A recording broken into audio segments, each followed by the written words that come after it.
Hello, Miss Walker and Com 301. This is the streaming service Renaissance by Connor Barr.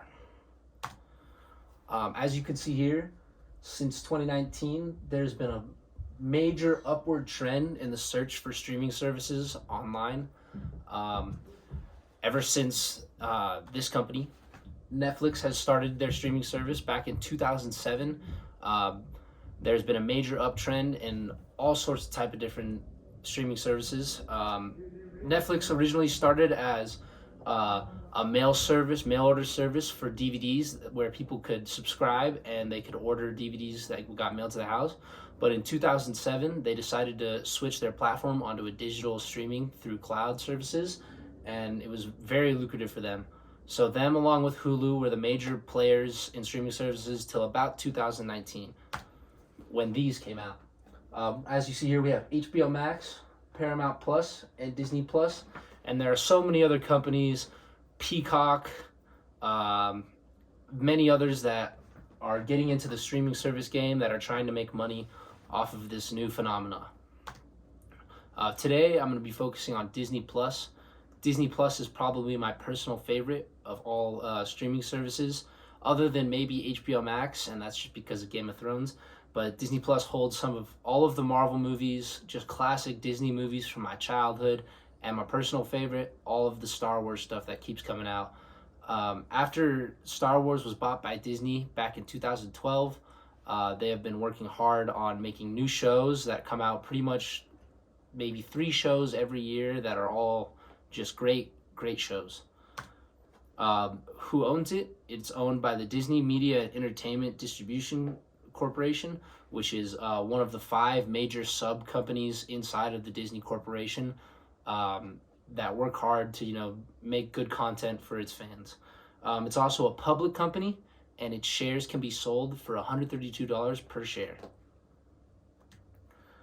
Some of the main contributors to Disney Plus are Marvel, Star Wars, and Pixar. As I mentioned earlier, Star Wars has so many exclusive shows and movies that are only released on Disney Plus and aren't even on cable. And Marvel was also bought by Disney, and they have pretty much every Marvel movie. So they're getting a lot of revenue generated from fans who are subscribing to their service simply just to watch these shows that they can't find anywhere else. Pixar is a classic Disney company. I believe it was started around 1999 and came out. They came out with the movie Toy Story, and ever since then, they have been a staple of many kids' childhoods. And every kid wants to be able to watch their favorite movie on Disney Plus. So as you can see here, we have an audience demographic. On the right, we have race and ethnicity. As you can see, it's a predominantly white audience who watches Disney Plus, but you also have a good portion of Hispanic and African American audience members as well. And then on the left here, we have the age demographics. As you can see, 43% are ages 2 through 17, so it's mostly children and young kids who really like to enjoy their streaming services. And then the next biggest is 18 through 34, so college people and young adults. And 35 through 54 is also a somewhat large demographic. And then 55 plus is only 8%, because the older generations may not be so inclined to subscribe to these new subscription services. They may want to stick with cable. Cultural development, binging, along with nationwide pandemic, has caused many people to be stuck inside for long periods of time, and it has become a new nationwide phenomenon.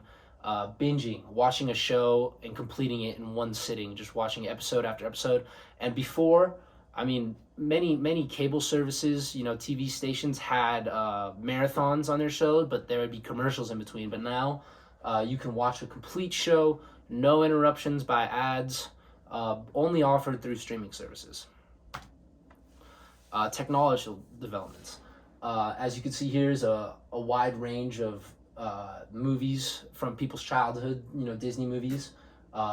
and being able to watch almost the entire library of classic Disney movies along with the Marvel and Star Wars has just been a revolutionary development in technology. It hasn't been offered anywhere before up until Disney Plus came out. So the Black Widow fiasco. One thing that came along with these new streaming services is the ability to release movies directly to the services, but with that can bring trouble. The Black Widow movie that came out in summer 2021 was released in theaters, but also without letting the main star of the show, Scarlett Johansson, know. Disney decided to put it straight on their app, but for a charge.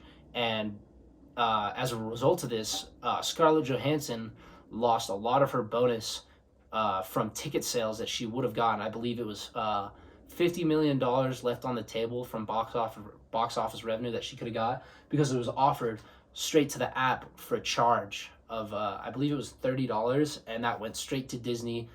She didn't get to see any of that money. Advertisements is a big play in getting your business out, and as you can see here, Disney has spent a little more than $238 million on advertising for Disney Plus. You know, anytime you're around a major city, I know every time I go home to Los Angeles, I always see, you know, billboards and buses everywhere, Disney Plus. They really spent a lot of money on getting the word out. Even ads, when I watch, you know, football on TV, there's always one or two Disney ads, and those always cost a lot of money to get that TV time. But as you can see, it went down 39% from 2020. The first 7 months of 2021, they spent that much, and then it went down about 39% for the first same period in 2020, because that was when, in 2020 was when Disney Plus first was released, and they were really trying hard to get the word out so people would subscribe to their new service. The change of the culture. Disney Plus, along with other streaming services, you know, have changed the culture of home entertainment for good. So many families, and I know my family for a fact, we've stepped away from cable. You know, it's been expensive, and the streaming services offer a way to get the shows that we want to watch, and even sports, for a much lower cost for streaming services. So it has really been a change